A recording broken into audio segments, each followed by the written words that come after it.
Okay. Okay.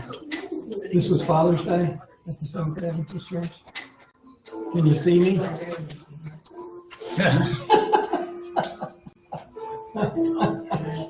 They have a good group there. Yeah, they have. It's a great lodge. It's really nice. Really.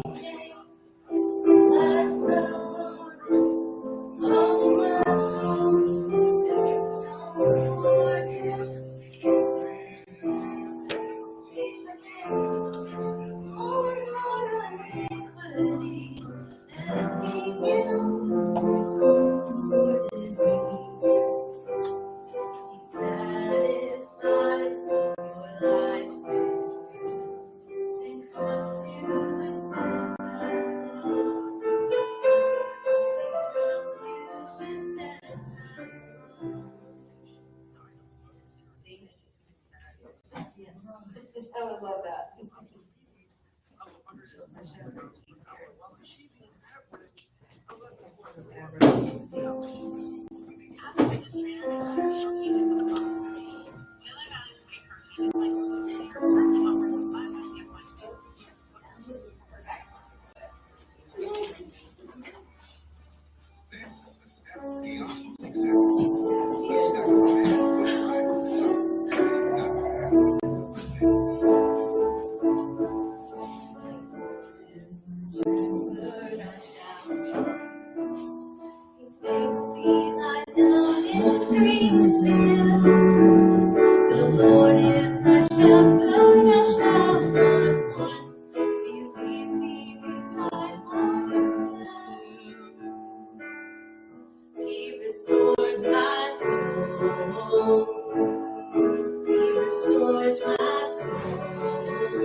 The other one's mine, so it should be better.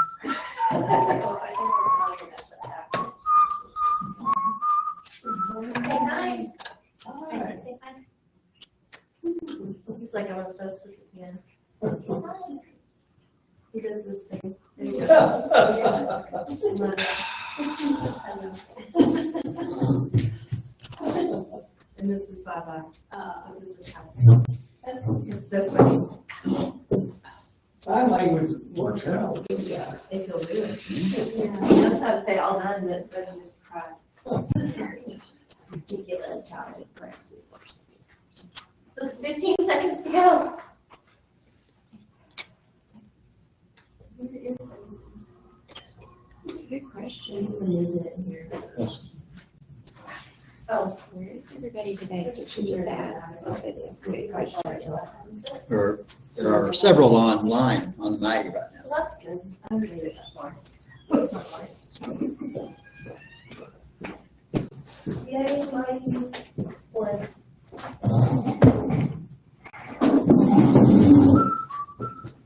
Did you leave a baby in the rear seat? Because I'm getting a message. Check the rear seat. Yes, I forgot to tell you about that baby. Right.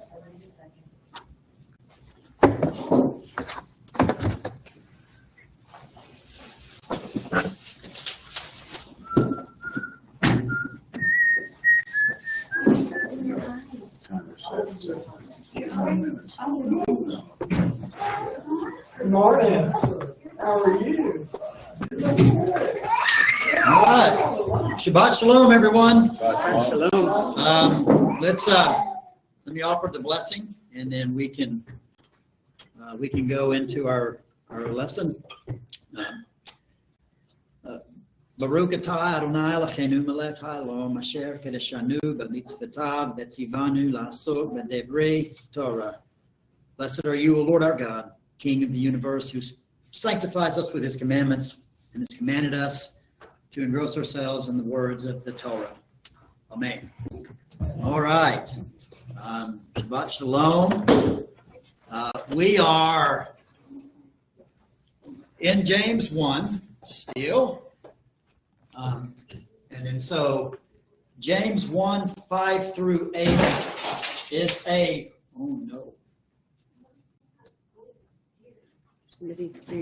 James 1, 5 through 8 is a section. And then we almost finished that last week. And then James 1, 9 through 11 is the next section. And we'll do that one this morning as well. But let's go into James 1, 5 through 8. And let's read that passage. It says, "But if any of you lacks wisdom, let him ask of God, who gives to all without hesitation and without reproach, and it will be given to him. But let him ask in faith without any doubting. For the one who doubts is like a wave of the sea, blown and tossed by the wind. For that person must not suppose that he will receive anything from the Lord. He is a double-minded man, unstable in all his ways." All right. Okay, so this is for you, Mighty, as well. You guys on Mighty. Why in this passage are we asking for wisdom? Why do we need wisdom?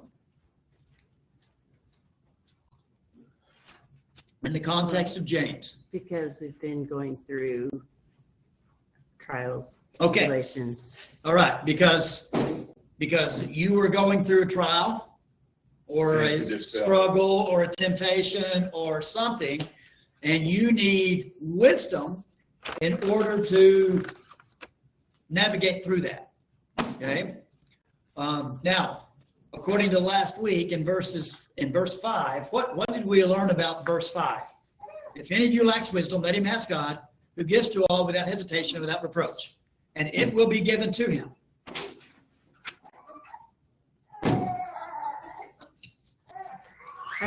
Well, you're to keep on asking, and it's a command. Right? It's a command. Keep on asking. Good. Yep. Without criticizing. Okay. Like he's going to give it without criticizing. Without criticizing. That's good. Yep. Yeah.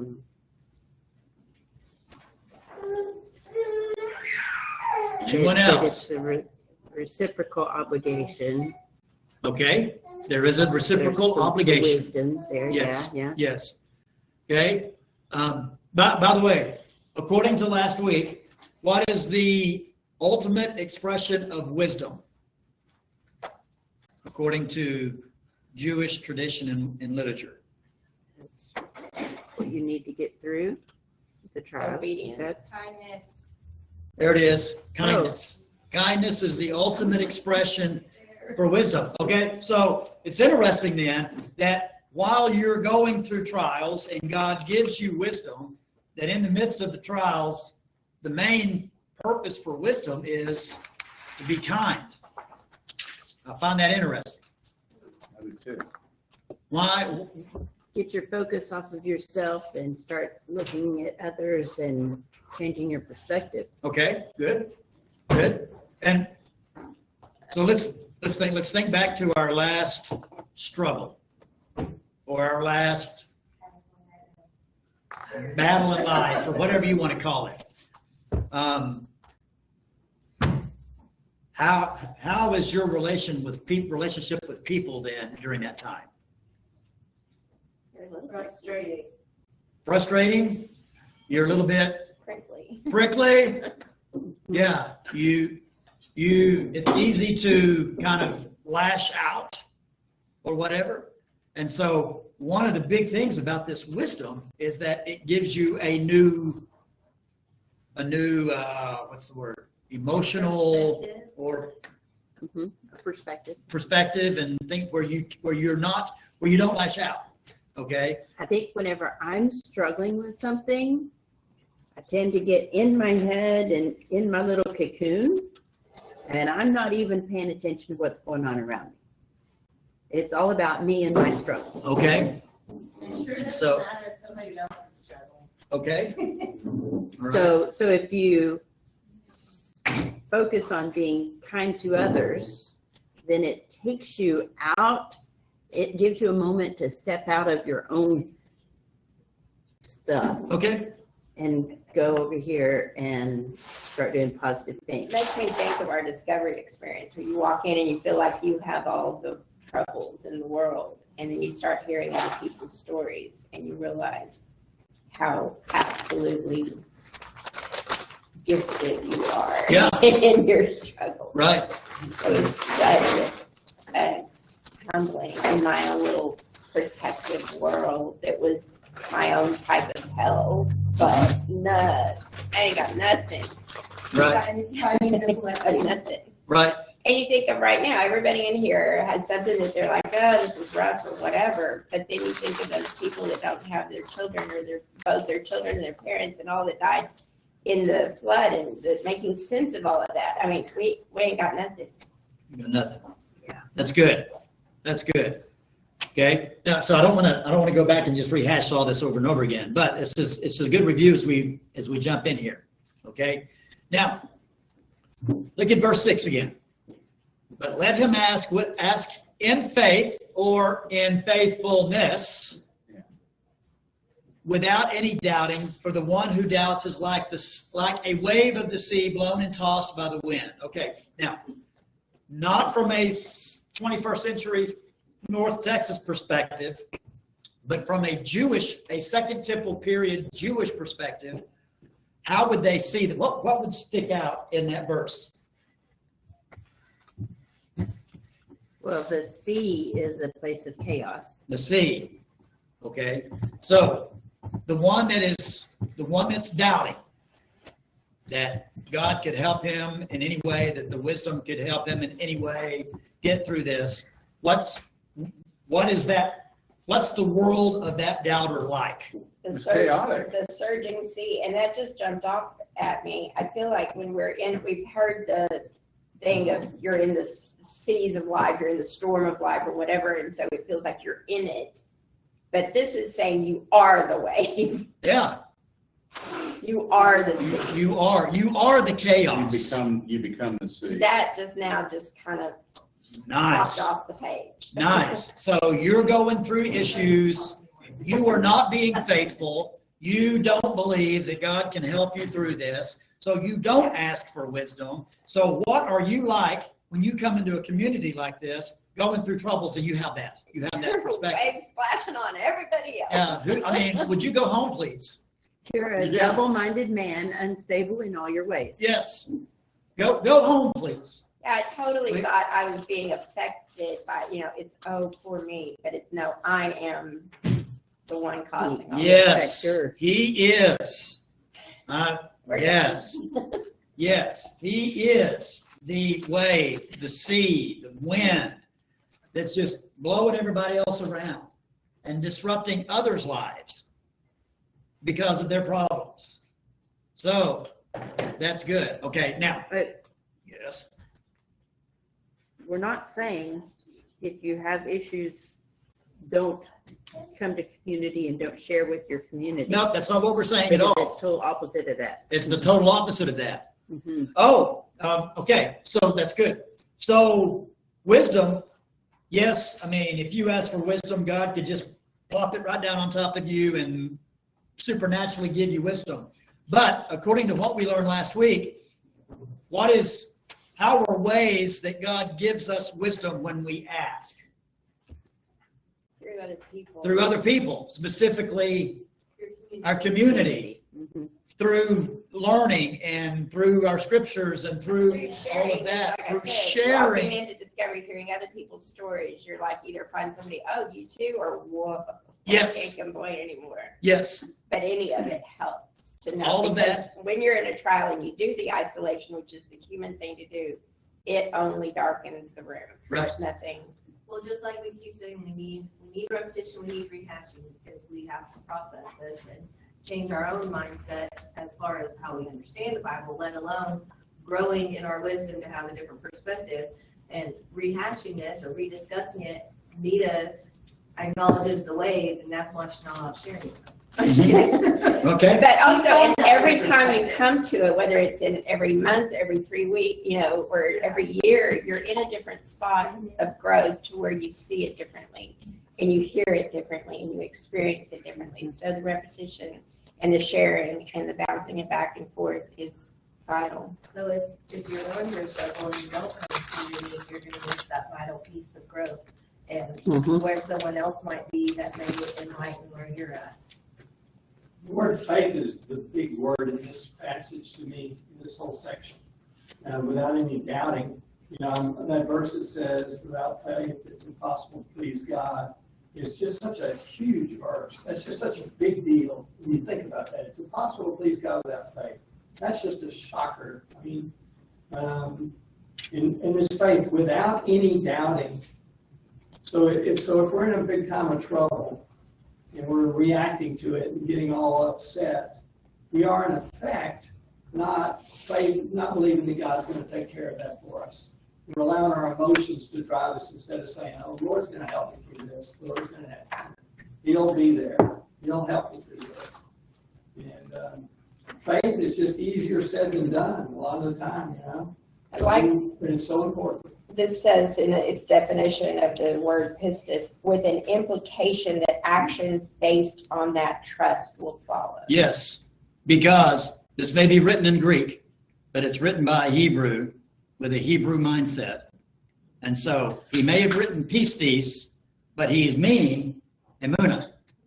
That's what he's meaning. And emunah is very, very, very, very active. It is not just, oh, I believe. So much more It than, is- oh, do you have faith that that chair is going to hold you up? Yes, It It is so much- It's been so passively taught. right. It is so much more than, well, just let go and let God. No, it's not that. It is walking out knowing, absolutely knowing that God is going to move in this situation. And I'm going to find where he's moving, and I'm going to go there, and I'm going to use that wisdom. And I'm going to find that person, and I'm going to listen to that person and use that wisdom. And I'm going to go over here, I'm going to study, and I'm going to use that wisdom. And I'm going to be kind to everybody. I'm going to allow this wisdom to express kindness to people for the wisdom that they just imparted. It's proactive, your proactive side of that relationship. Yes, yes. So it is, wow. So we don't let go and let God. We don't, no. That's Je- that's just a little too shallow. Jesus take the wheel, nonsense. Jesus take the wheel. Not a bad one. Experience That's a song. No. Oh my gosh. is Let the- go, let God. That was plastered everywhere. Shallow superficiality of our Western Christianity. It reduces our responsibility. Yes. And that's what everybody wants. Nobody wants responsibility. Nobody wants responsibility, but guess what? We are responsible. So I hope that as we're going through James, you guys are getting a better understanding of it than the superficial Christianity churchy thing that we have. Okay, yes, You know, ma'am? that person says, love is patient, love is kind. You know, I'm thinking of somebody who's very frustrated. They're like this lady, you know, that's splashing on everybody. They're very frustrated with something. Mhm. And then I'm contrasting that with a very patient person. I just came from a country where people have a tremendous amount of patience, very different than this culture. Mhm. And it's so obvious, and a tremendous amount of humility. Mhm. And it's so different than our culture. And it really hits you. Yes. And God blesses it. Yes. He just- And as blessed as we are to live in this country, and as blessed as we are to have capitalism as our wealth, because we're all wealthy, capitalism is also a huge sin in that it is a prompter to always do this, always do this. Put yourself under this pressure. Always do this. You got to work to get ahead. You got to do this. You got to do that. And if you don't do this, then something's wrong. And you've got to work 40 hours a week, and you've got to do this, and you've got to all of that. So I saw the same thing in India. Very, very different. And I saw a little bit of that in Canada. People were much more gracious up there because they didn't have the same capitalistic mindset. In Europe, they say, we work to live. Mhm. We don't live to work, Right. like Americans.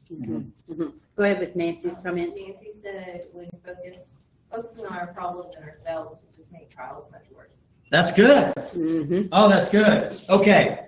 So we're looking at this doubter, and he is like, he is the wave, the sea, he's the wind that's tossing all of his circumstances and people around him, all around. And then it says, for that person must not suppose that he will receive anything from the Lord. So, I mean, the person who truly asks and really wants the wisdom and is going to live out this faith, is going to be faithful.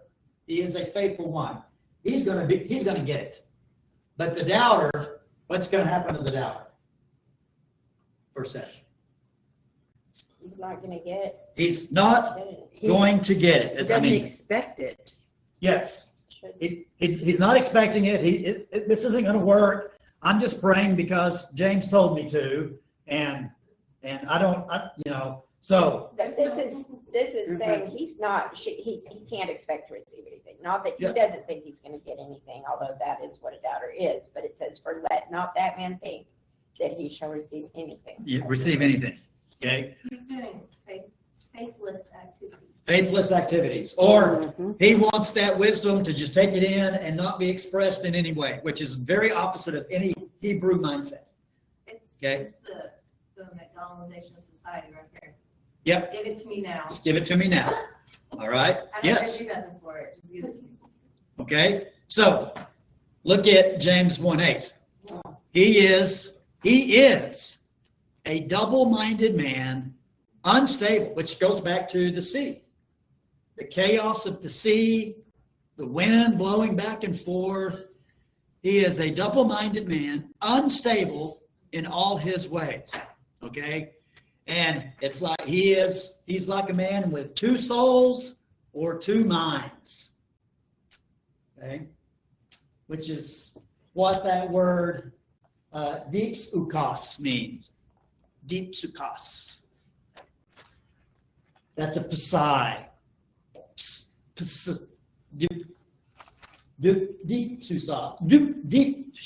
Dipsukos is the way it's pronounced. Okay? This word for double-minded is used twice in I James. was just trying to find the second one. And it's in 4:8. I didn't see it there. 4:8. 4:8, What is it translated as? let's see. 4:8. Oh, there it is. Draw Okay. near to God, He will draw near to you. Cleanse your hands, you sinner, and purify your heart, you double-minded. Yeah. Yep. And I believe that I believe that James is the only one that uses this word. All right. So, What do you think the Hebrew would be for that? I Ooh. was thinking when he said it. You said 4:8. Yeah. Well, that would be a great rabbit trail to just go down. Let's do that. You're welcome. Get started on this week. I need Daylich's on I need to download that. I feel like Okay. I have somewhere. Let's see, do I have a Hebrew,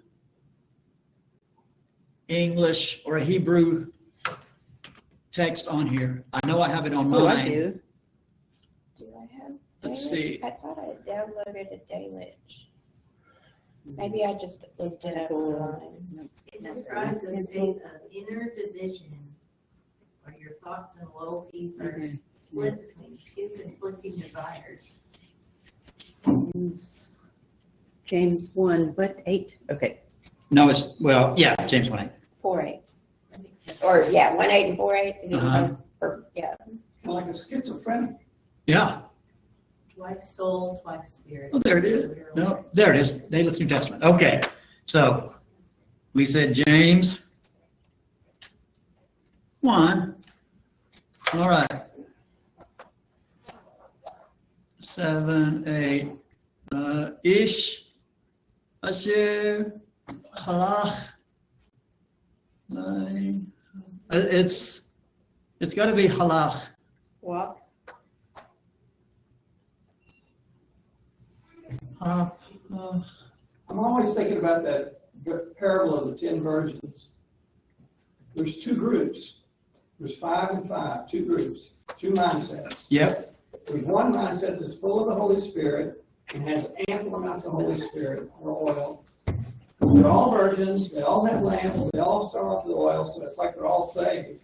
It's kind of like this here where it says he's like a man with two souls, one set on God, the other set on the world.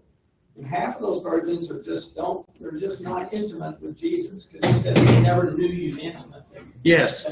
I never knew you like my wife or my husband. I didn't know you intimately. Yeah, so it's, oh, I don't have that up there, no wonder. Yeah, so it's not halach, it's this one right here. Ha-pi-fel-ket.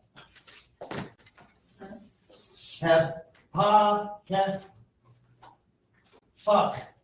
Does that even sound right? All right, so I don't even know what that means.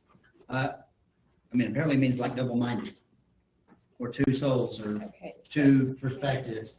That is, Here, I'll move the mouse out of the way. that is a Daylich?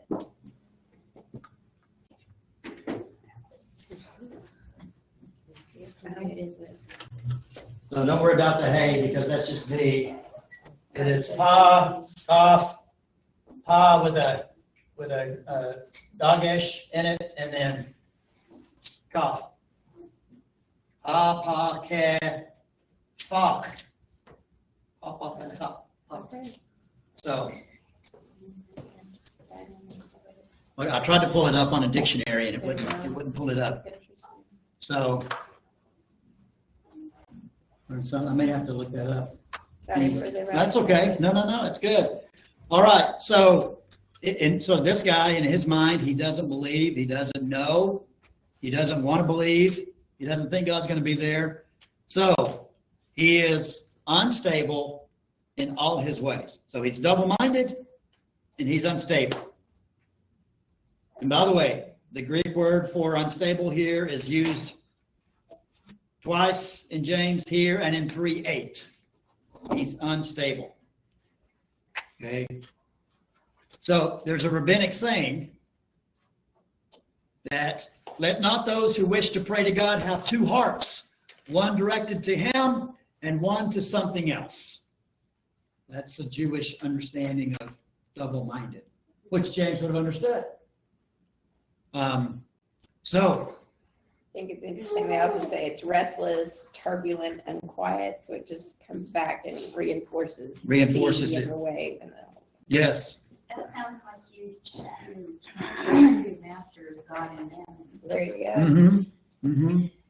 This is from Hebrew for Christians. Yes. The scripture warns us that a double-minded person is unstable in all his ways. The word is translated in Greek, a word formed this way. Okay.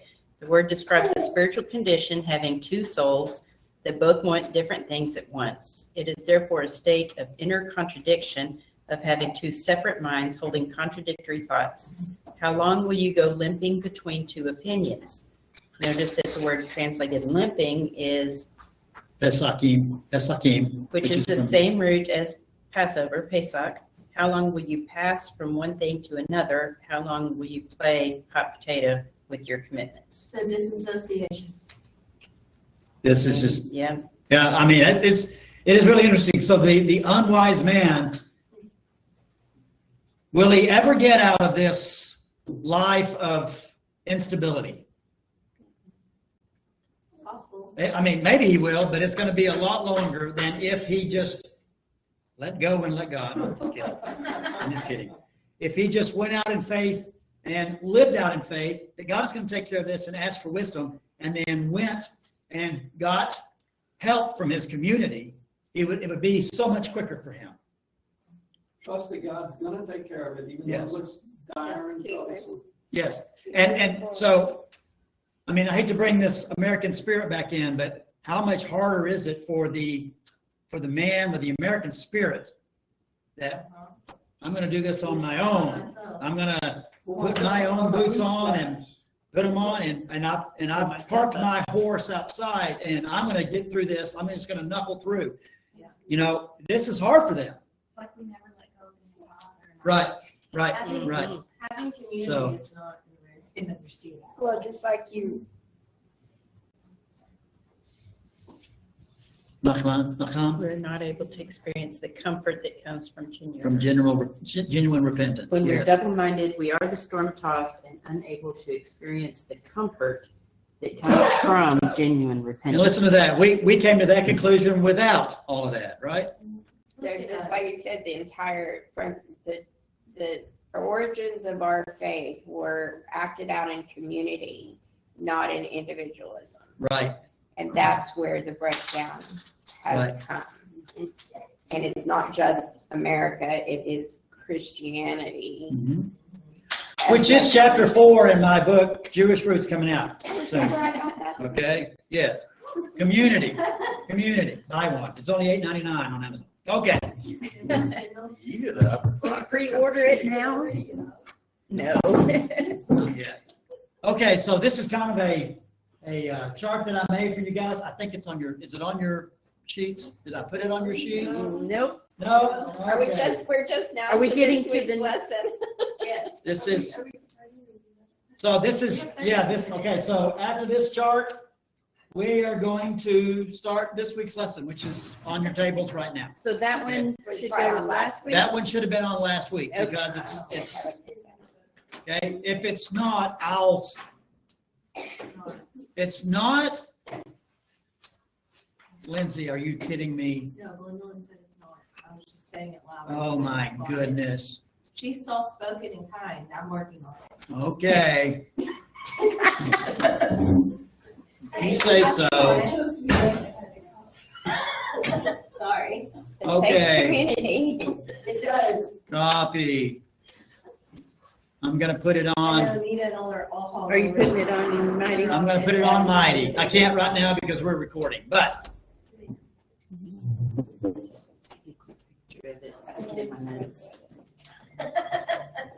well, if you take a quick picture of that and stick it in your notes, then send it out to Mighty too, for everybody to get. This chart's coming out. If Dawn can figure out how to take a picture with her iPad. Okay.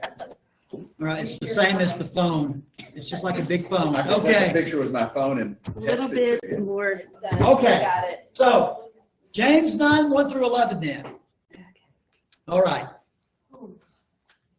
Remember, what is James all about?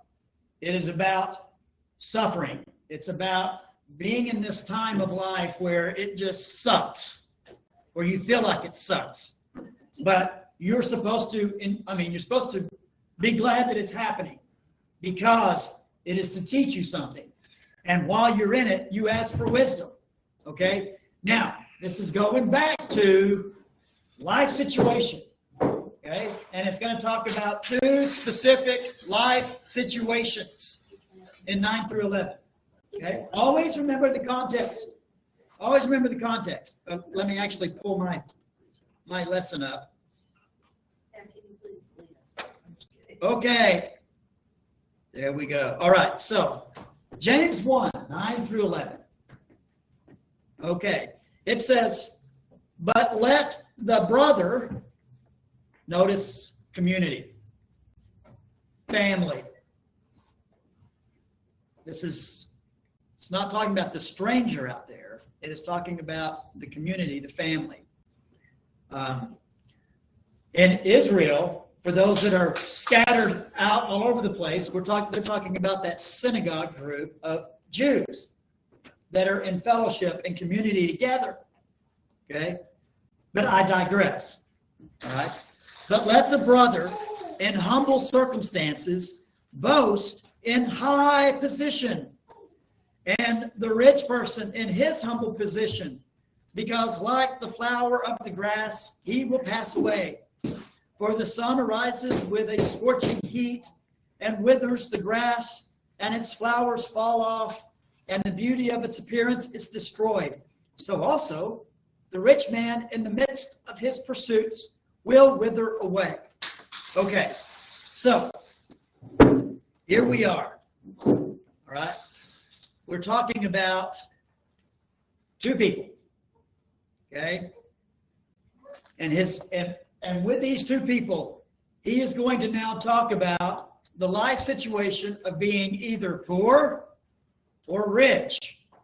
Wait a minute, the rich person has a life situation? What could they be going through? Okay, well, we look at that. Okay, and so his message of this poverty or this wealth is very much rooted in Jewish wisdom literature. Okay, there's a whole lot of Second Temple's perspective that James is going to kick out here, or that James is going to draw from when he kicks this out. All right? Okay, so, but before we go, let's look at this question. In what ways does society today equate worth with wealth or status? And it could be different from this nation to another nation. Well, if you don't make it,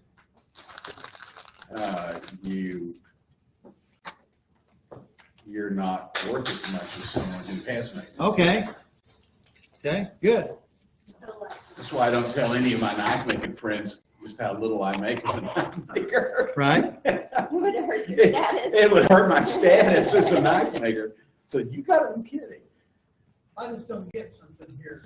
How can a humble person boast in a high position, in his high position? I don't get that balance there. Okay, we're going to look at that. Great lead in. Great, yep. He's in humble circumstances doesn't mean he's humble. Right. But it's a communal instance, because we're looking at it as an individual, but it's a communal. Yes, it should be a communal. Obviously, most of us understand what David said about you don't make it or you're not a certain status in society here. But like when I went to Costa Rica a few decades and a half ago, they didn't own the property on the riverbed. The person that owned it, that was worthless property.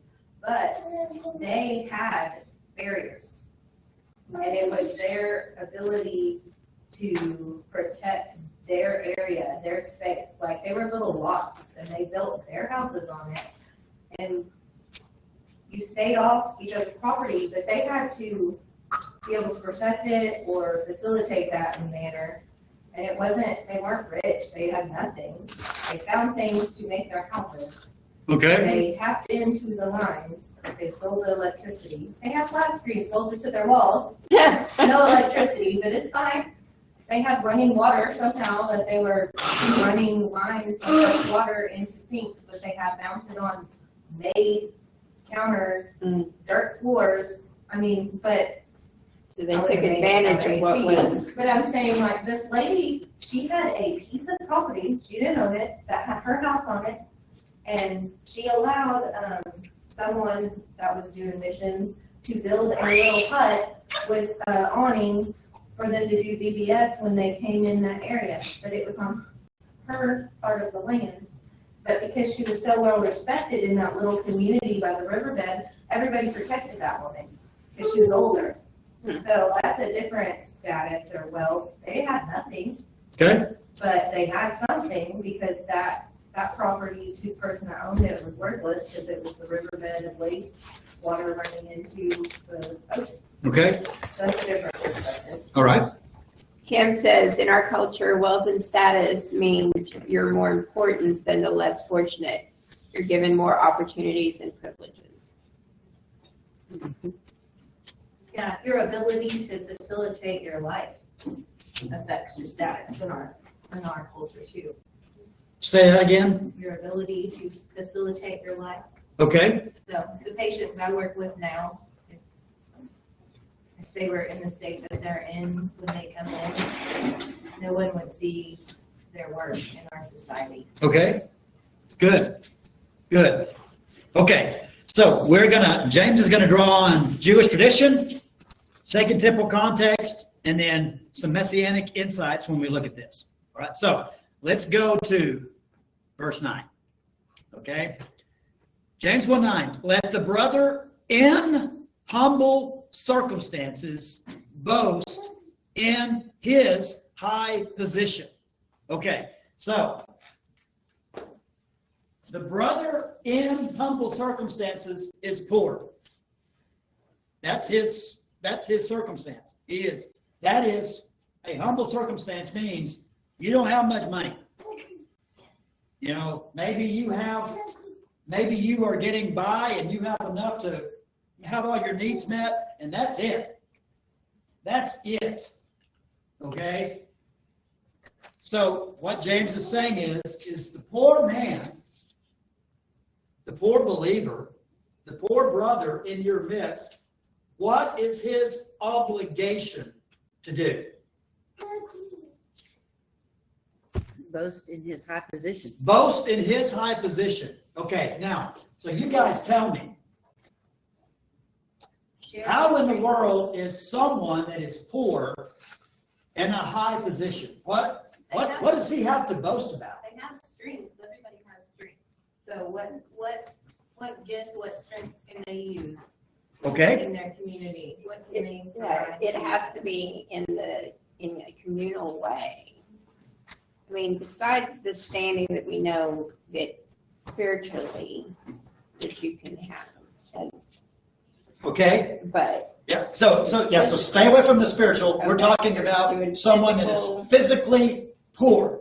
So you may not have the $10 or now 20 to go get donuts, but you can bring something to the discussion and a perspective, and maybe you can come set up the chairs, come 5 minutes early, set up chairs, help David make coffee, set up stuff on the thing. That takes no money. Takes 10 minutes every time. Okay, but how do they boast in that? We would think that is a lowly position. But what is James, from a Jewish perspective, presenting this well, as? if you go back to the Beatitudes. Go back to the Beatitudes. Okay. Verse 12, what the Proverbs. He's learning from those trials. And through those trials of learning, he has something he can help teach others. Okay. To conquer their trials.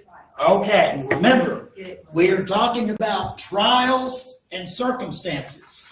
And so the brother, the person in your community that is poor, I mean, like, you just thank God you're not as poor as that guy. Okay? But that guy is boasting because of the position that God has put him in. Why? Because God is teaching him something through all of that. Because that man, that poor man, has asked for wisdom and is living that out in faithfulness, and what's the most important expression of wisdom? Kindness. Kindness.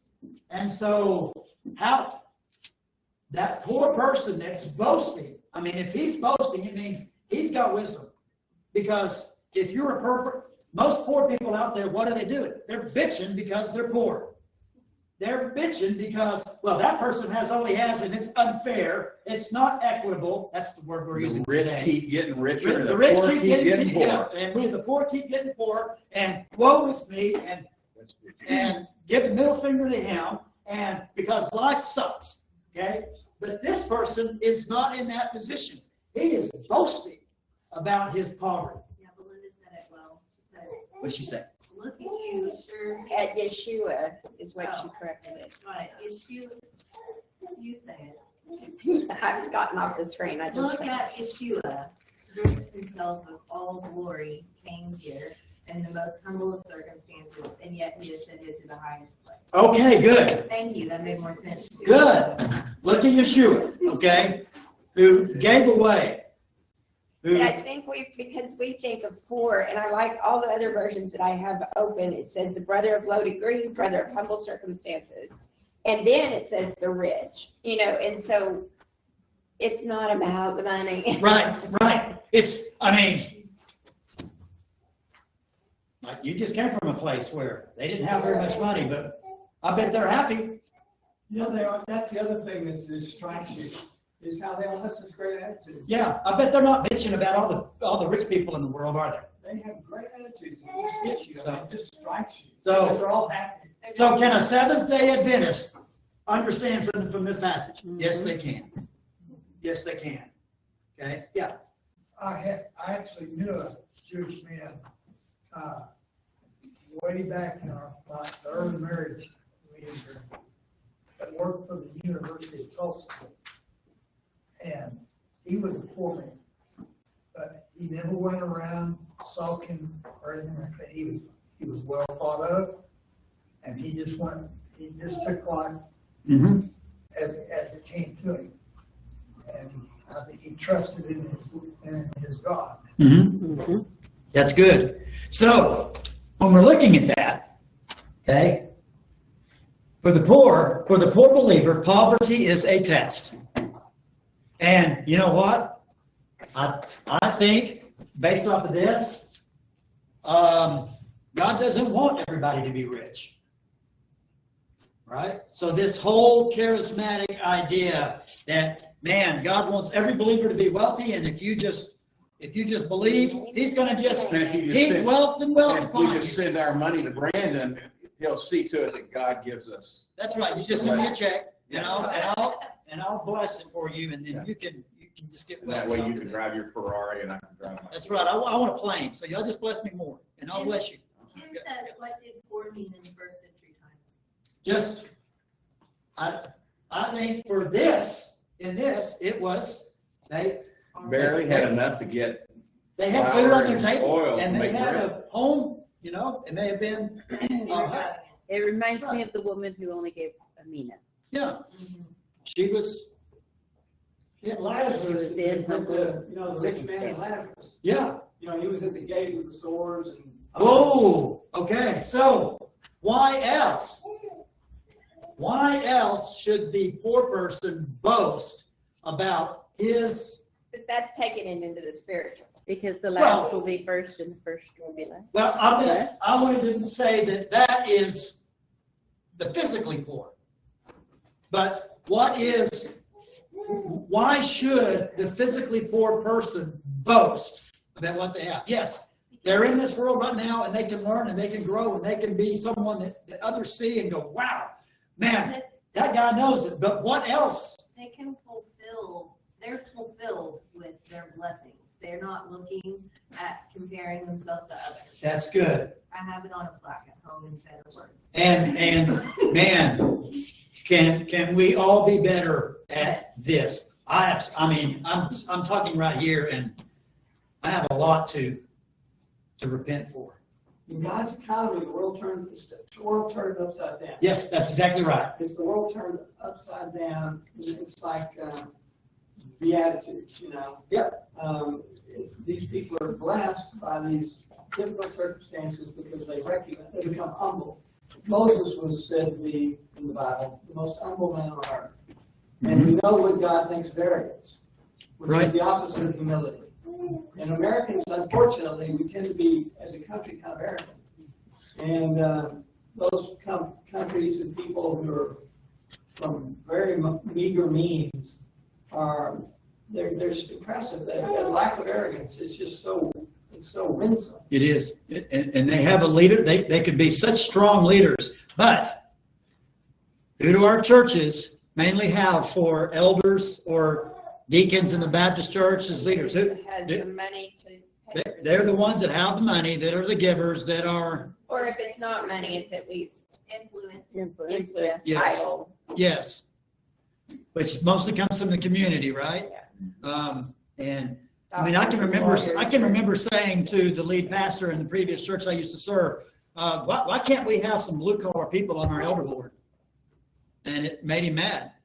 But, Sometimes they're smarter. that's exactly right.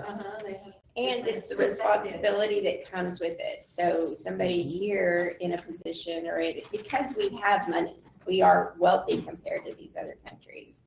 Everybody in the room is. We have been blessed with that, and we also have a higher responsibility with Yep. that. And so it's heaped on our heads. And so that's something that a humble could be boasting in as well, is that they don't have as much responsibility on them. Well, I know it's not praise time, but it goes right along with this. But this job change is probably the absolute best thing that could have happened to me. Because, first of all, there's no constant worry because of the arrogance around me and the higher ups, who's doing what, that's not a focus. Everybody, there's still drama and petty crap, whatever, but everybody likes their job, most of them. They're happy to be there. They really want to help the patients. And I can see this in it, 100%. Just like yesterday, I was talking to a mom of a patient, and it was my first day to have that patient, and I was trying to get them a visit for today, but if you're trying to do it the day before, all the spots today are full except one, and when I call the person that approves it, not there, and that spot's actually already taken, she's not put in the calendar. Thanks, y'all are great. Thanks for not doing the job. So it's frustrating, but then when I call them all back and apologize, she's telling me, well, tomorrow's my only day off that I know of, and I was just really hoping to see my son because I haven't seen him in 4 years. And I wanted to be it is not my fault that your son was incarcerated, for 4 years. But then I go and tell him, I'm sorry I couldn't make this work, but I'm going to call her on Monday and see if she has her schedule. When you talk to her, encourage her to find out what her schedule is. Kindest, most respectful. It's okay, ma'am. I'm almost in tears because I wanted to do that for him because he hasn't seen his family. And he's just it's okay. Thank you so much for trying. Thank you so much for your efforts. And God bless you. I went back to my office and I was just it was just, he is in the lowest position and boasting that he made the choice not to go on parole, to just serve his time and be done and move on. And the wisdom in that and being free, he's free. When he gets done and gets his meds adjusted, he's free. Mm-hmm. And he will go home. And he is that sentence right there. That's good. He is at the lowest in his life and boasting of he still has family that supports him. He still has loved ones that love him. He has a trade that he can go back to, and he knows he's taken that time while he was incarcerated to know what he's not going to go back to. He took that time to separate himself, and he's very young, and he has the wisdom. He does. He is that. I like that. And I like what Nita just said too. When you are poor, you don't have a whole lot to lose. So it's not like you're holding on to all this stuff. What's the problem with the rich man? He has too much to. He has all of this stuff that he's trying to hold on to, and It makes it easier to be double-minded. yes, yes. So there is a lot of there's a lot to say that he is this physically impoverished person has a lot to boast about, and when he has wisdom, that he's asked for, then that really comes out. Yeah, go ahead. One of the blessings in Matthew chapter 5, brought it home to me. Blessed are those who hunger and thirst for righteousness, for they shall be satisfied Mm-hmm. with the life. And they're walking with God. They're walking with the Lord. And so they've got something to boast about. And blessed are those who are poor, for they shall. Yeah. Yes, Inherit the kingdom. yes. They get the throne. They get a seat in the kingdom, or something like that. Yep. Yep. So, so Jeremiah, but let one who boasts, boast in this, that he who understands and knows me, for I am Adonai, who exercises loving kindness, hesed, justice and righteousness on earth, for in these things I delight. It is a declaration of Adonai. Okay? It's this idea of boasting, no matter where you are. And then in Ben Sira, it says, the Lord overthrows the thrones of rulers and enthrones the lowly, that's the poor, in their place. And so what this reflects is a reversal theme that's presented in James. Okay, it is this whole understanding that, who said God's, Jim, I think said it, God's whole thing is upside down. This whole kingdom idea is upside down. All right? And so it is all through Jewish tradition. It is all through this idea of messianic expectations where the humble are going to be vindicated. You see that in Psalm of Solomon's 5:2, and you see it in the Qumran text. You see it all over the place. So what Jewish teaching about humility resonates with you?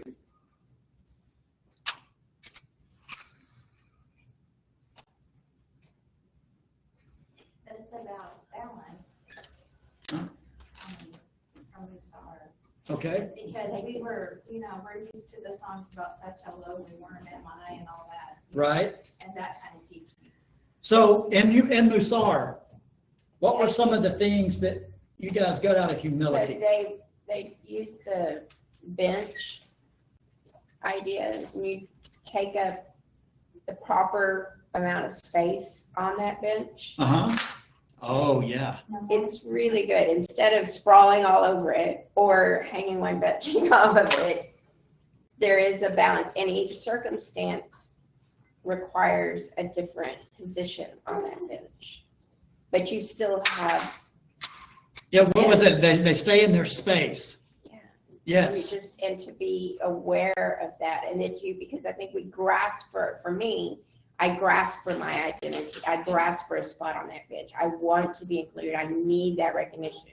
Right, But if you're comfortable that, you have a place here, right. you do belong. It is. So it's, you're the one that was saying, oh, I'm just a lowly worm. Well, that's what, That's not humility. that's drilled and preached into our head. Yes, that is not humility. Humility is taking up your own space. Like David, I think I've used this before. David can't go and go, oh shucks, I'm just a knife maker. I just kind of go out there and do it. No, that's not being humble. We don't say just. David is a pretty big deal.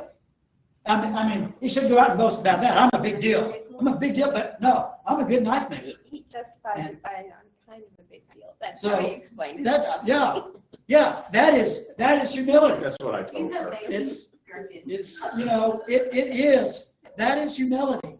It is understanding who you are in the life circumstances that God has given you. And I can't, my Kindle's not pulling up. So I can remember highlighting things in the humility section of that everyday It's holiness. powerful. Yes. Belinda says also making it tempting to be self-sufficient instead of abiding, as was the rich man who built his storehouses, and that night his soul was required of him. Oh, that's good. That's good. All right. So we don't have very much time, and this is a good place to stop. Man, I just knew we would get through verse 11. But we've talked about the impoverished, the materialistic, impoverished, person who really is in this high position, according to James. Now we're going to look at the rich person next week. All right? Is it wrong to be rich? No, absolutely not. But there are some issues with the rich person that the poor person will never have. Okay? And that the poor person can boast about because of that. Okay? But we'll look at the life situations and the life sucks events of a rich person next week. Okay? And what he should look forward to and what he should boast in. Okay? So we got that. And I don't know why. I don't get In SAR, a lot of the stuff about humility, it talks a lot about integrity. integrity. That's in the same section. That's good. All right. And everything in balance. It's always balance. It comes back to balance. And I think that's why for me, I heard from humility that it's okay, you can take a seat. Whereas somebody else might hear humility saying, hey, scoot over, you need to give room to somebody else. Mhm. Which also So goes it with is- Sean Hurrah teaching, because you're not allowed to speak poorly of yourself, so why should you think poorly of yourself? Because That's you're right. a measure of God. You know, it's not that you want to kill the Yetzirah Ra. You just want to balance it with the Yetzirah Tov.